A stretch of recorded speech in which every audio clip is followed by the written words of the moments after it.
Hello everyone, welcome to our webinar, Award-Winning Mentorship Behind the Scenes.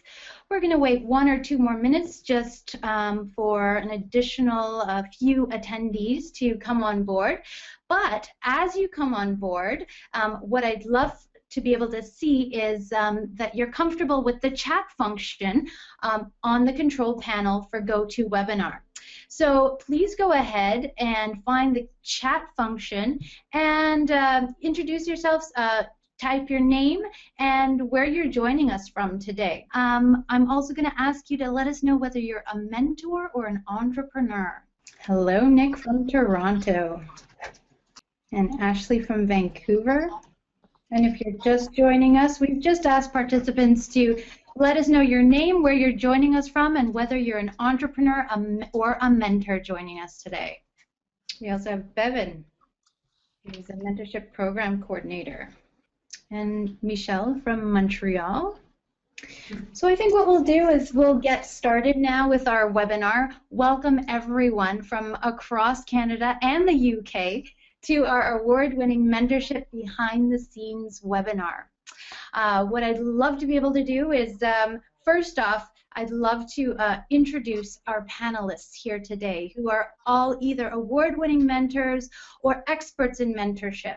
And so we'll hear from our mentors today, and we'll start with Vicki. Vicki Saunders, can you please introduce yourself?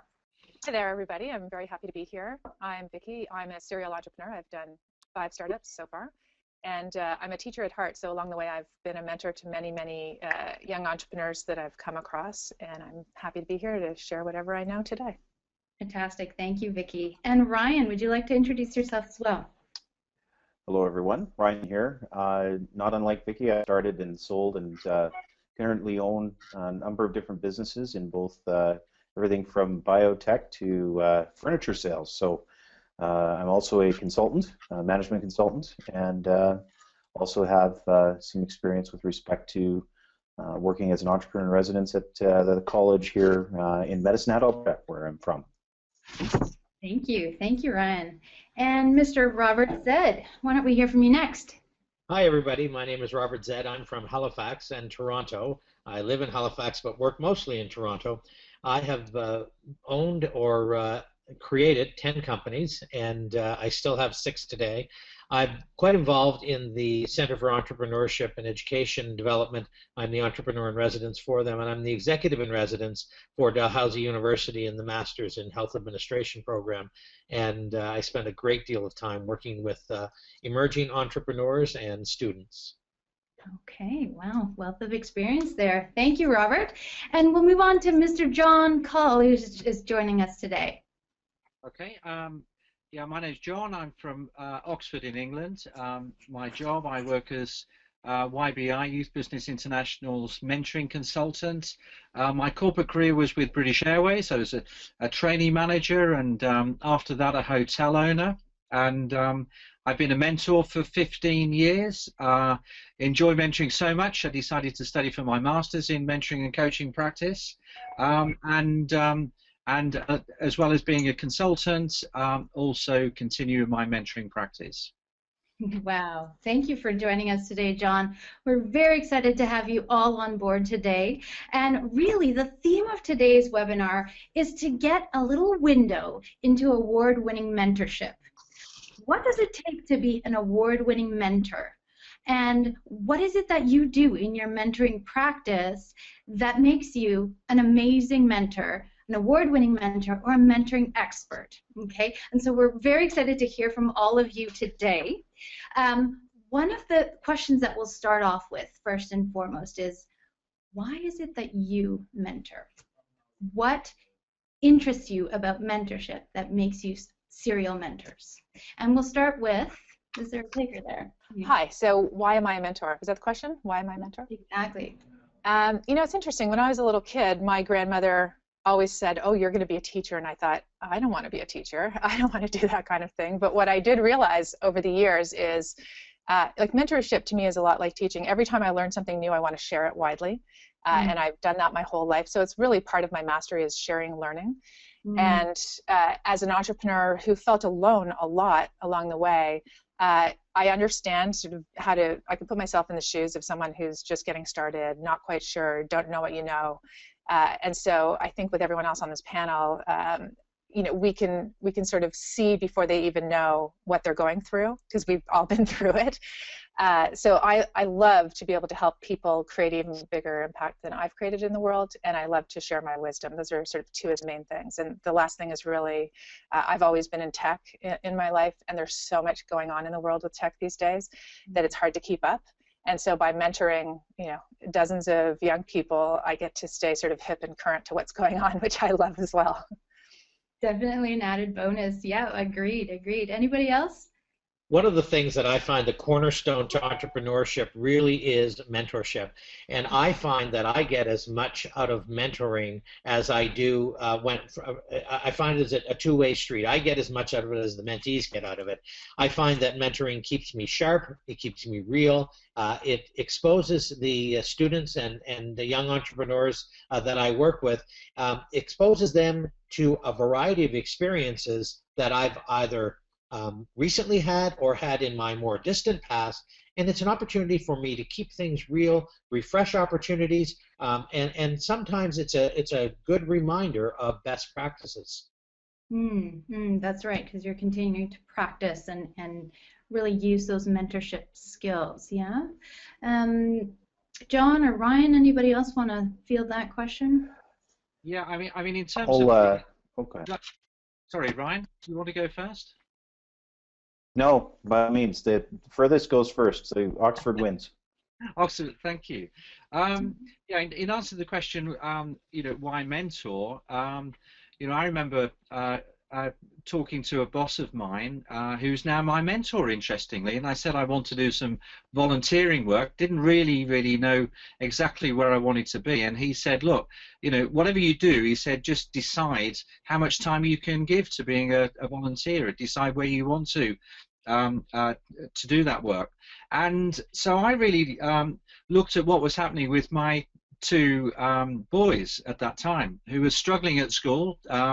They had learning difficulties, they're both dyslexic. They've now become entrepreneurs, and I think looking at the struggles that they had made me want to even more go out and help others, because dyslexic kids can be really creative. So I've now got my eldest son with a $5 million turnover business employing 40+ people, and my youngest son is also he also has got a building company that he restores old buildings, and he employs about 6. So even though they're not academic, they have a great gift to be entrepreneurs, and and I find that helps me hugely when I'm working as a mentor. Ryan, did you want to add anything to? Really the primary reason is the money's great. There's the rest of you aren't getting paid for this? What's the matter? No. Obviously, the other ones have very eloquently put it. I mean, there's teaching, there's learning, there's all the things, but ultimately, I think we can all agree that it's paying it forward. And we've all had mentors in our lives, and whether we called them mentors back then, I mean, we didn't call them mentors. There were people that just taught us, and mentorship itself has become more in focus over, I think, the last few years in how important it is. And I mean, it was always kind of that secret ingredient that people had. You always wondered why were some more people more successful than others in business, and even in life, for that matter. Quite frankly, we all have that teacher that inspired us, even. And I think it's just now, to the credit of organizations like Futurpreneur and BDC through the award that they promote, that it's become more in focus, and it's become really now a pillar of how to start a successful business. You need a strong mentorship relationship to be able to succeed, in my opinion.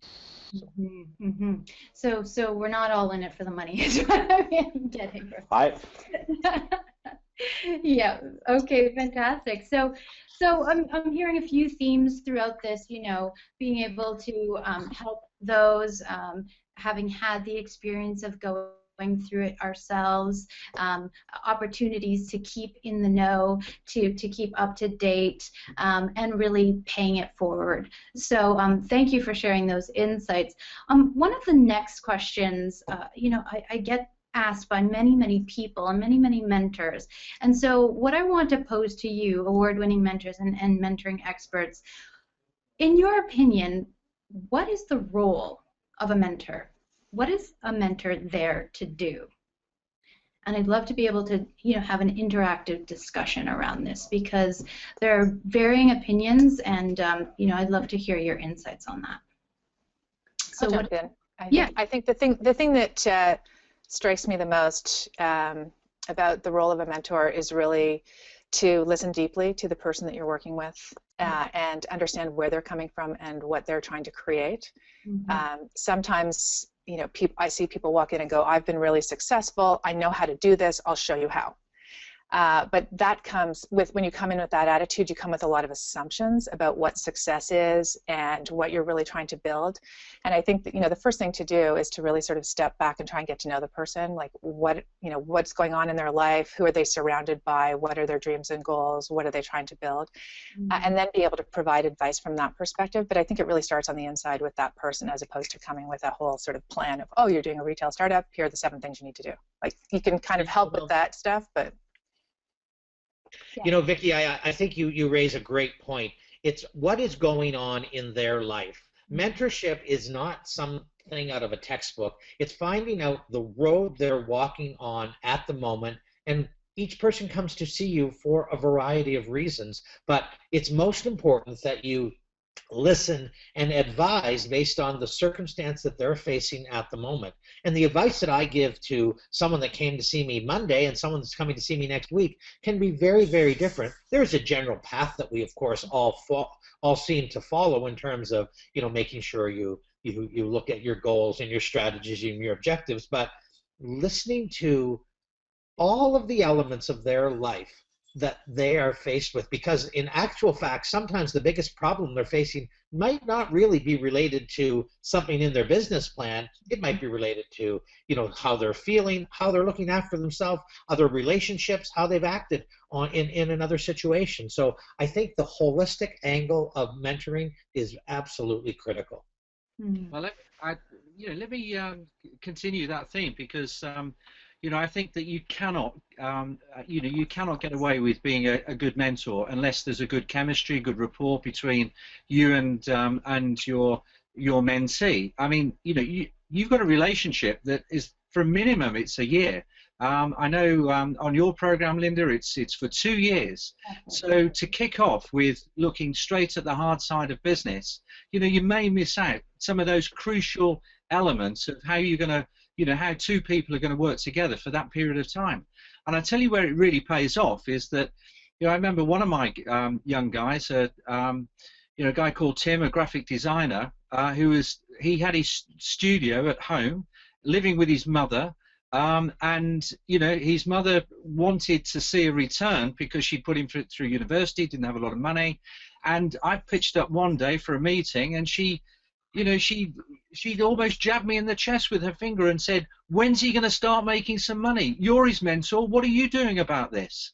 And so, that was so back to this idea of holistic, that wasn't in his business plan, but that was a critical moment for us to talk about what was happening.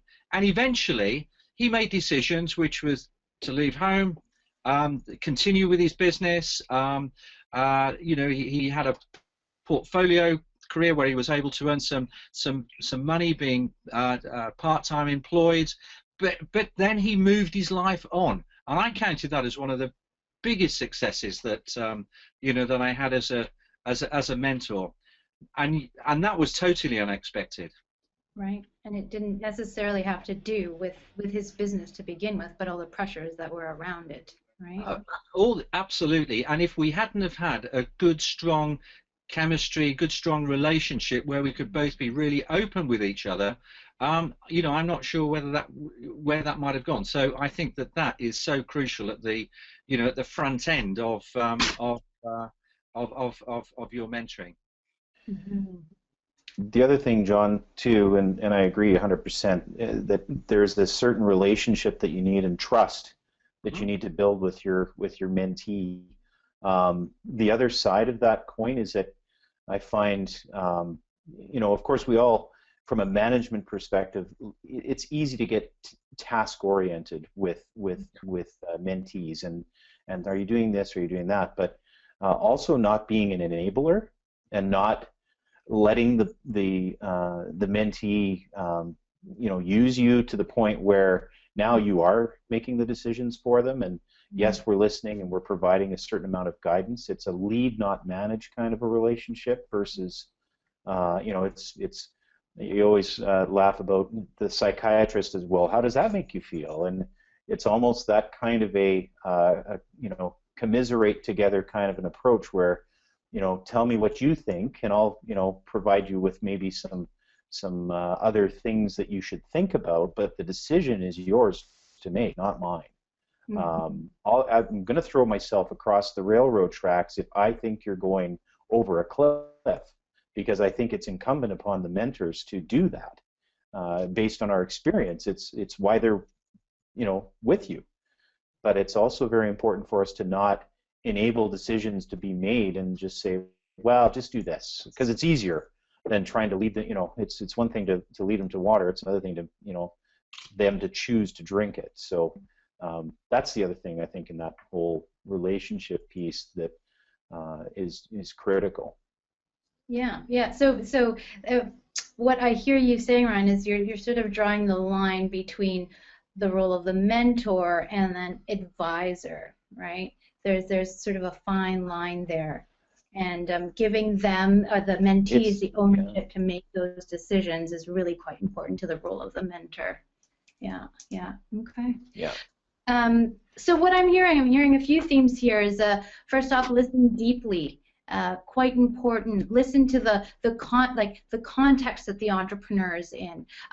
Bring a holistic perspective to the mentoring relationship. Don't go in with assumptions, a predetermined path to success, but really look at it from a needs-based perspective. What does the entrepreneur need, and how can you, as the mentor, facilitate them going on their own path to finding out what it is they need and should move on with.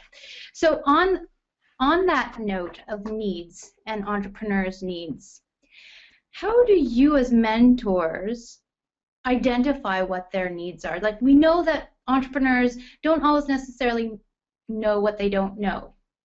So you as mentors, how do you assess some of those things that they may not know about, but you need to have on your radar as a mentor? What things do you do to assess your entrepreneur's needs? Well, it's Robert Zed here. I use an old adage, you have 2 ears, 2 eyes, and 1 mouth. So lots of listening and lots of watching on both sides. So back to the duality of the relationship. As a mentor, I'm expected to listen to what the entrepreneur or the mentee is saying. I'm expected to observe certain behaviors, patterns. I'm expected to observe what they're showing me in their business or in their situation before I can offer opinions. And I have to actually ask the question, what's important to you?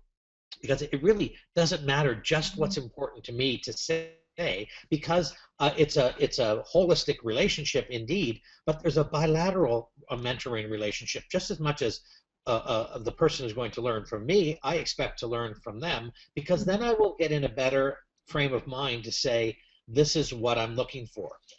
So that's kind of a more motherhood and apple pie statement.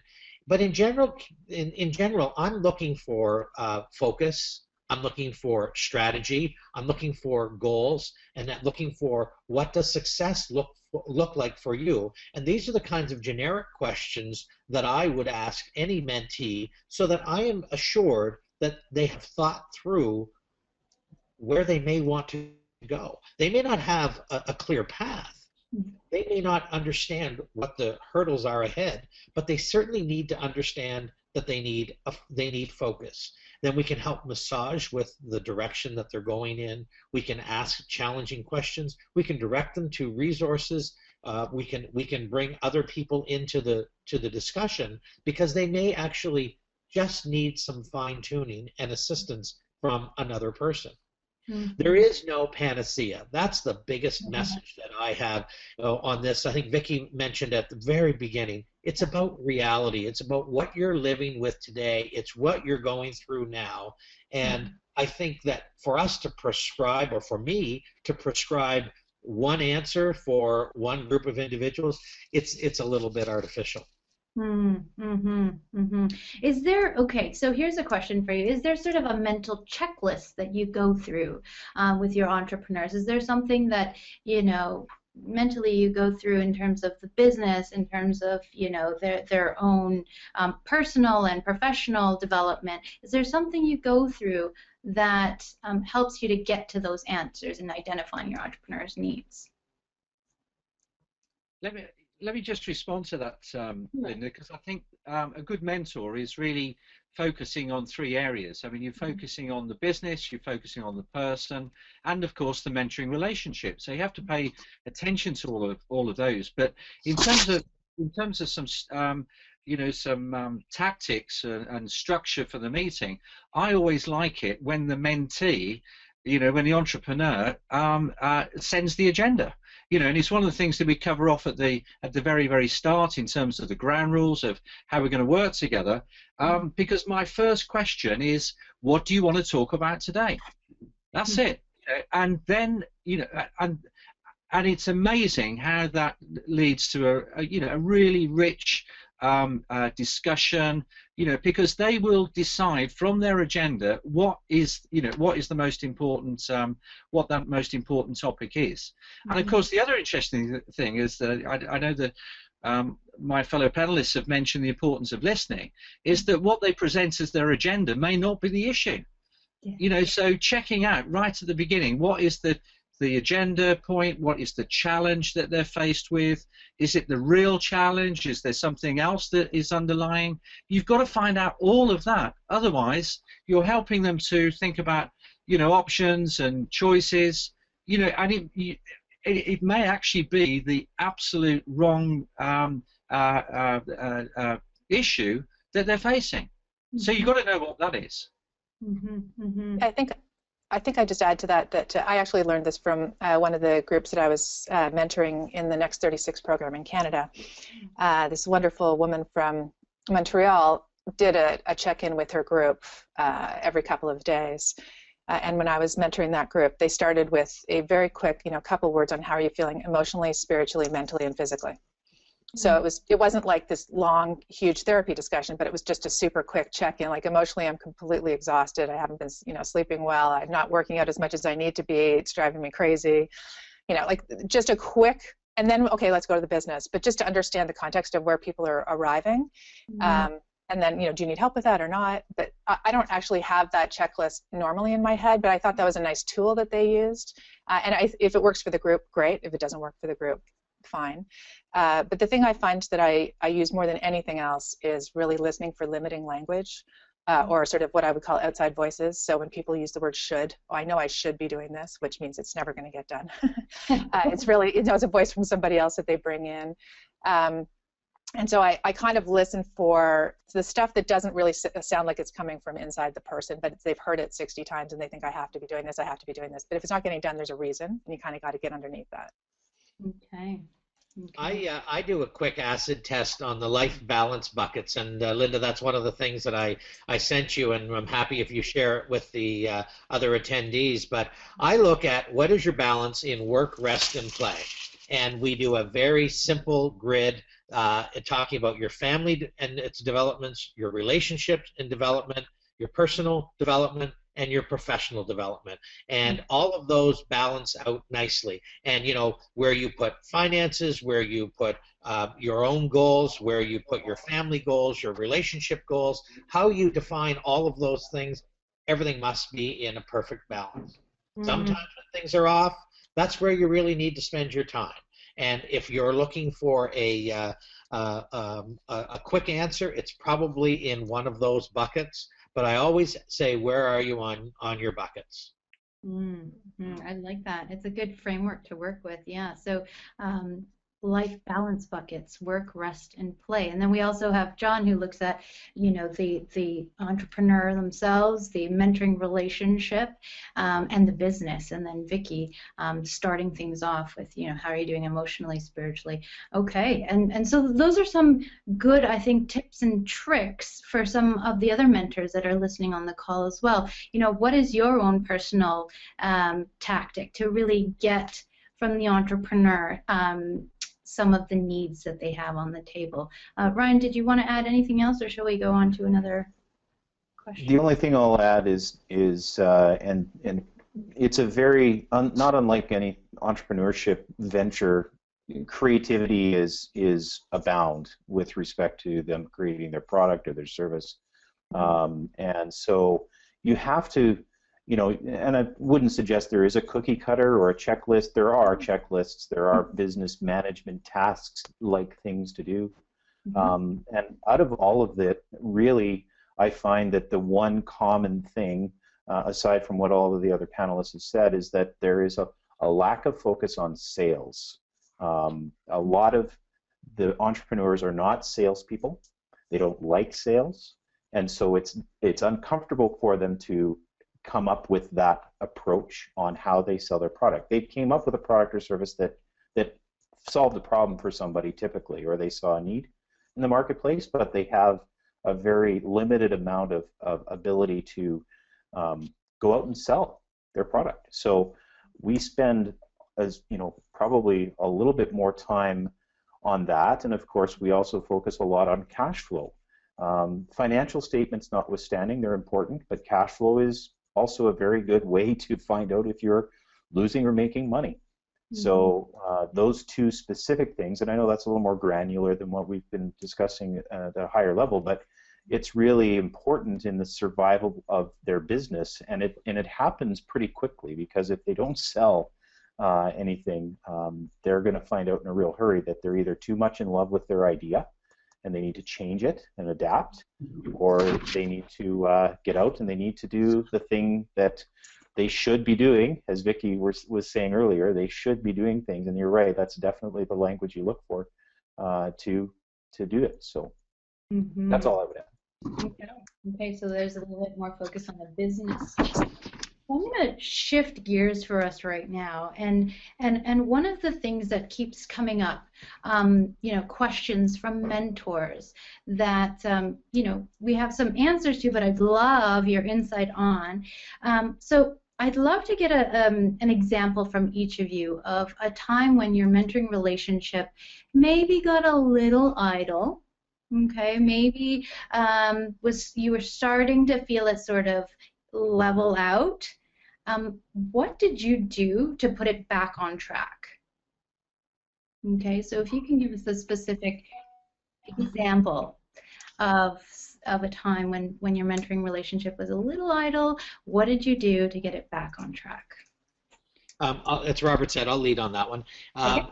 Typically, when the relationship got off balance, there's two sides of the relationship, so both have some responsibility.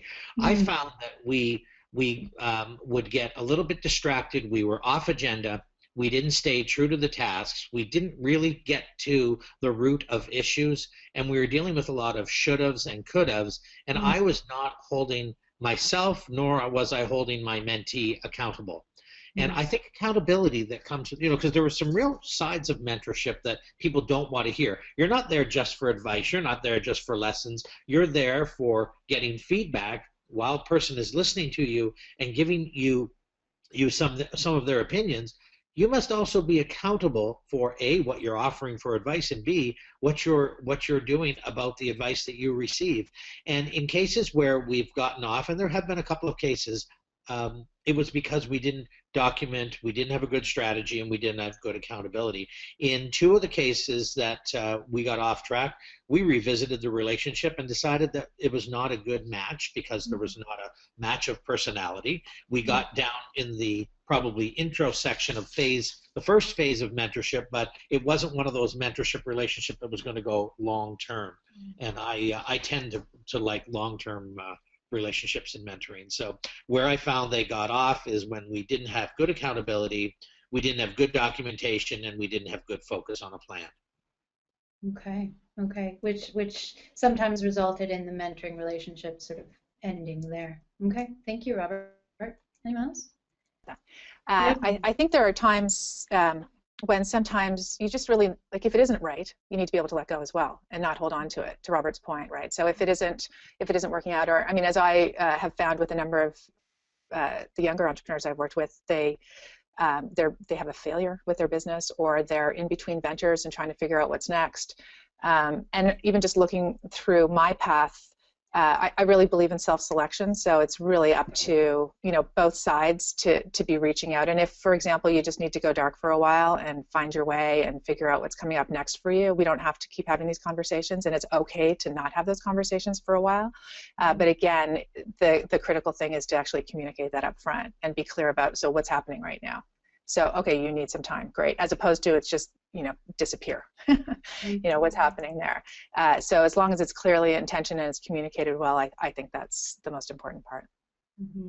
Communication. Okay, yeah, I mean, one, you know, certainly one example that I can think about, and that is a young woman I was mentoring who was importing organic oil from Morocco, and but she'd overspent, and we'd had a brilliant, you know, the relationship was really good up front, and then when she started to overspend, the phone line started to go quiet, and I think that she didn't want to really face, you know, the kind of things that I might be saying, well, how's things going in your business? Didn't want to face that.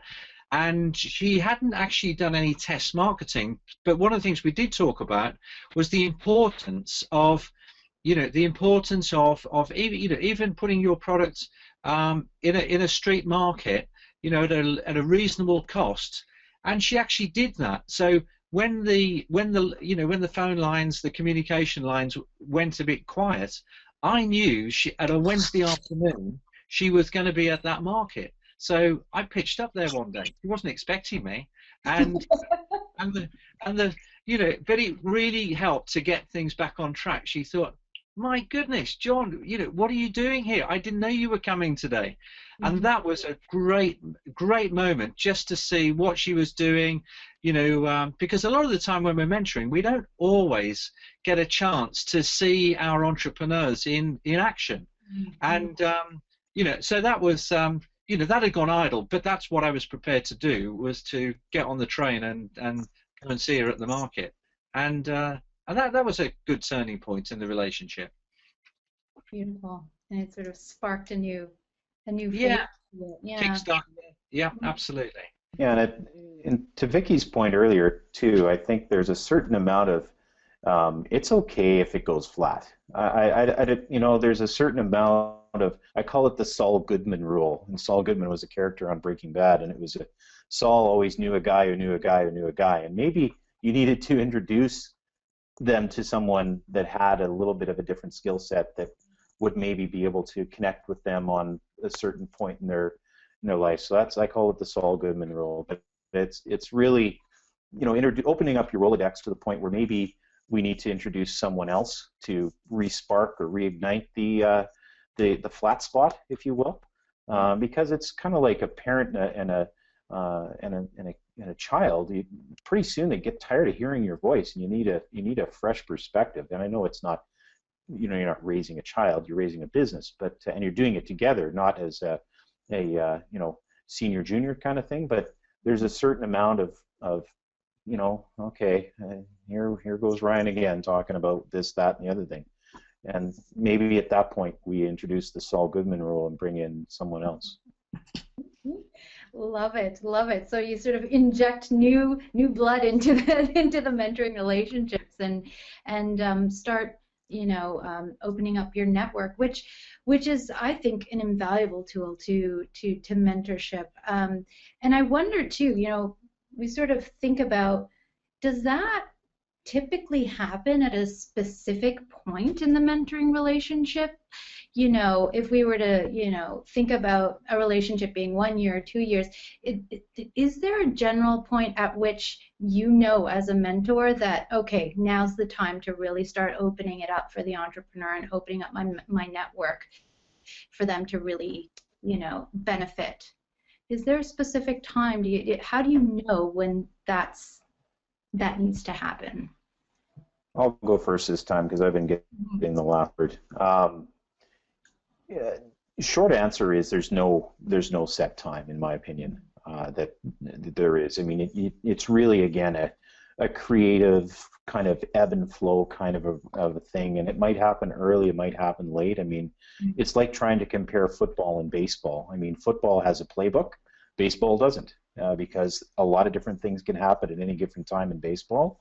Football is very structured, and it's, you know, so there's a certain amount of logic to that flow. So that's the way I view a business, and the relationships are very much, you know, it might happen early that they need to talk to, say, an accountant, for example, or they need to know someone with respect to structuring their company and legally, and it might be just somebody that that you know might even want to purchase their product from them as a referral, as a customer. So any number of different things at any different times. So I think it's really to suggest at this, you know, 6-month mark you need to do this and everything else. It's pretty tough, in my opinion. Okay, we'll hear from maybe one other expert mentor on that question, and I'd love to be able to ask one last question. Well, I think we're clearly living in a just-in-time world, right? Everything's massively personalized. People are used to things being massively personalized, and mentorship needs to be as well. And you know, I have this thing where I don't want to spend, you know, 3 minutes working on something that someone else can do in 1 minute. So I've built up my network over the years with my efficiency freakiness, and so I'm super quick to pass on anyone, even in, you know, in first meetings as an entrepreneur in residence at the digital media zone at Ryerson. I'm opening up my network, telling everybody to connect with me on LinkedIn, and I will connect you to whomever, because people in my network know that I generally pass people on, but it's over to them. I don't manage the relationship and be super careful about my network. I'm actually radically open about it. And then if my friends don't like that, they can just say, I don't have time. That's fine. And they know that they can do that. But I think it's, you know, as part of our role as well is just to make sure that we're connecting the entrepreneurs that we're working with to whomever is that expert or that person who can help them quickly at any time, whether it's, you know, the first 5 minutes you meet them or 3 years down the road.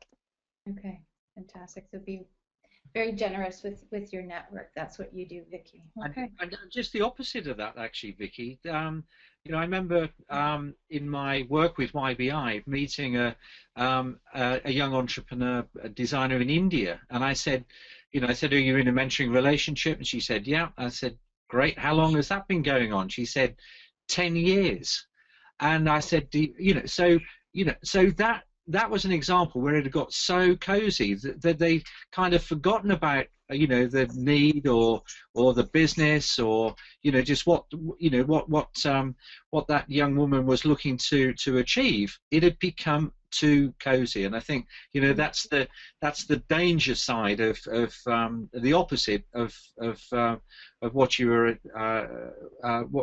what you were describing to us. Really a couple different perspectives there. Yeah. Okay.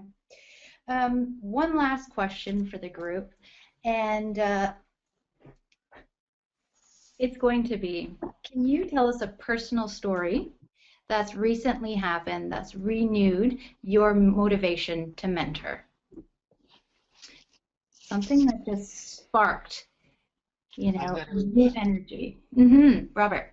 Let me lead off with that one because it couldn't be more timely than today, because I knew you were going to ask us about a story, so I was thinking about Alex, and 20 minutes before I was about to get on the call, I got a text from Alex, who's in the middle of a big decision, and he said, can I talk to you for 15 minutes today? So he's going to be popping into my office here very soon. But I want to tell you, Alex, a story. I teach in the high school as a volunteer. I teach entrepreneurship.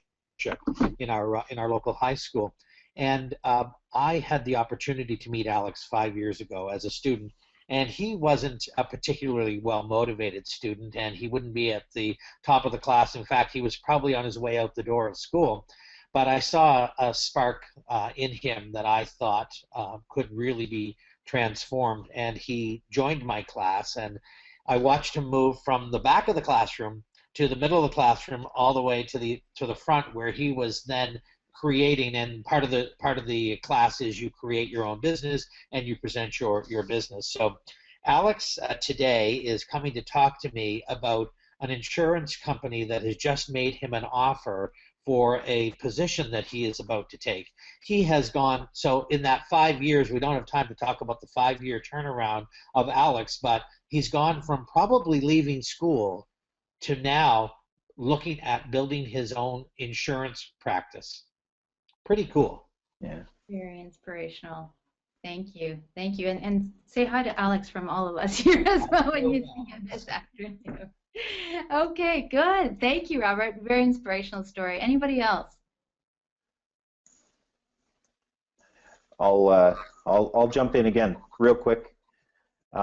It's kind of come full circle for me in a way, because my father was my first mentor, and I've been quite public about that he was growing up, and he had a small Chrysler Plymouth dealership when we were in Saskatchewan.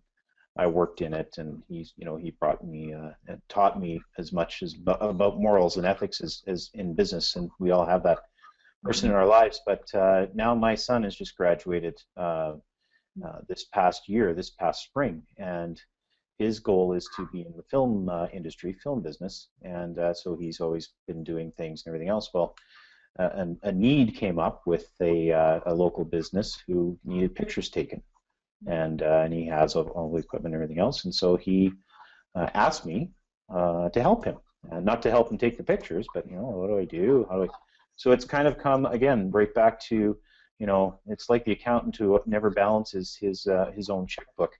For me, I spend so much time and energy on everyone else's kids that I had one right in my own house, and so for me, it was like a bit of an aha moment too, where you went, yeah, you know what? Let's do this now here, and work with my own, as my father did with me, and it just kind of, again, it was one of those moments where you go, yeah, this is maybe why, not just to self-serve my own family, but throughout the course of the whole evolution of my mentorship experience and being a mentee myself, it's kind of cool. And that's very inspirational as well. Sort of renewed your passion to keep it up. Thanks, Ryan. Anyone else? Yeah, I think so. Mine's on a sadder, happier note. It's a little interesting. I've had 2 of these this week already. But I think there's something interesting going on in the world around female entrepreneurs at the moment. There's a lot of stories coming out about how tough it is, and when you're trying to get financed, and some of the challenging relationships that you encounter on the way. And I've had a couple of women who have been able to come to me with really difficult things that are going on for them in advisor relationships, and wondering if they're doing something wrong to cause this behavior, or if this is really, there's something out there that people are approaching them and being a bit sort of predatory. And we've seen this happen a lot to female entrepreneurs over the years, and a lot of these stories are coming out on the web. And I'm just so incredibly thankful that I can be there to field some of these calls and help people realize that it's not okay, it's not right, the stuff that's happening, and then just to nudge them in directions to trust their gut and to speak out. So yeah, sorry to be like a bummer on the call, but some of this stuff is sort of hitting the waves a lot on the web, the sort of bro culture that exists in the tech space, and so it's really, really amazing to start to develop this network of women who can share their stories with each other and figure out how to push through this, because we do not want to discourage anybody who wants to be an entrepreneur from flying to the moon. Or I don't anyway. And so to create whatever networks are important to support people along the way is huge. So I'm totally in. This time I will never stop doing this for the rest of my life. I completely love it. And I love the spirit and energy of entrepreneurs, and they're my peeps. Thank you. And John, did you want to? Yeah. Do you know what? I was with a young guy this week, and who was expecting to, to get confirmation on a very important deal that had been going on for a few months, and that crashed this week. And you can imagine, that the guy went right to the bottom of the, confidence dropped, and there's people that are waiting for some payback based on that deal. And it made me realize, actually, made me think about the kind of tough times. There's no guarantees when you're an entrepreneur. The tough times that that they go for, they've taken on the role of being an entrepreneur. You don't get a salary, you don't switch off at the weekends, and the resilience. What it reminded me is that amazing resilience that comes from working with entrepreneurs. And what can I do as a mentor? And the best thing I can do is to be there for them when they're going through those tough times. Just be there for them. Be that rock for them, and be inspired by their resilience. Absolutely. The ups and downs. Yeah. Okay. Well, thank you so very much to all of you for sharing your expertise in mentoring. What I would love to be able to do right now is go to our attendees, and we'd love to be able to field some questions from you, so that our award-winning mentors today can answer them. So any mentors on the call, or any mentoring coordinators, or entrepreneurs yourselves, if you have any questions, please put them in the chat box, and I'll go ahead and field them with our expert mentors here. So as we wait for those questions to come through, and they may or may not come through, what I'd love to be able to share with us, everyone on the call today, are a few things that are very exciting around mentorship, especially during this GEW Mentorship Day that we're hosting here today. We have two BDC Mentorship Award expert mentors on the call right now, and I'd love to be able to right now share with you a little bit about the next iteration of the BDC Mentorship Award. So this is an award created in partnership with the BDC, the Business Development Bank of Canada, and it's really to honor a Canadian business mentor credited by their mentees and peers for having provided valuable advice and support. And the winner will have contributed to the creation and growth of Canadian companies by building their mentees' professional skills and abilities. And so this year we have another opportunity for an award-winning mentor to win the BDC Mentorship Award presented by Futurpreneur Canada. We are opening nominations for this award on December 1st, and we'll be accepting nominations until January 31st. So if you know of an inspiring mentor that you'd love to nominate for this award, please go to www.futurpreneur.ca, where you can find out more about how you can nominate an inspiring mentor such as those on our panel today. I also would like to share for you, if anyone on the call is a mentor yourself or an entrepreneur, and you want to learn a little bit more about mentoring, either as an entrepreneur, if you want to learn how you can get the best from your mentoring relationship, we have tools and crash courses for you as entrepreneurs to go through and learn how to get the best out of your mentoring relationship. We also have crash courses for mentors on some tools that you may need to make the best mentoring relationship as well. And so these have all been created, again, in partnership with the Business Development Bank of Canada. And now we're happy to be launching 8 new crash courses in our Business Resource Center. Again, some of these are for entrepreneurs and some are for mentors. And we're going to be sharing those links with you via the chat. So if any of you are interested in finding out about these amazing tools for mentors and entrepreneurs around mentorship, please go to the chat and you can go ahead and click on those links to find out about these tools. So I'm just going to check in here to see if we have any questions from our audience. And it doesn't look like we have questions just yet. Okay, so we do have, actually, I stand corrected, we do have one question from an entrepreneur, and that is, I'm a young entrepreneur. What requirements are there to have access to mentors? So I'm going to answer that as a mentor in residence here at Futurpreneur Canada. We have a mentorship program.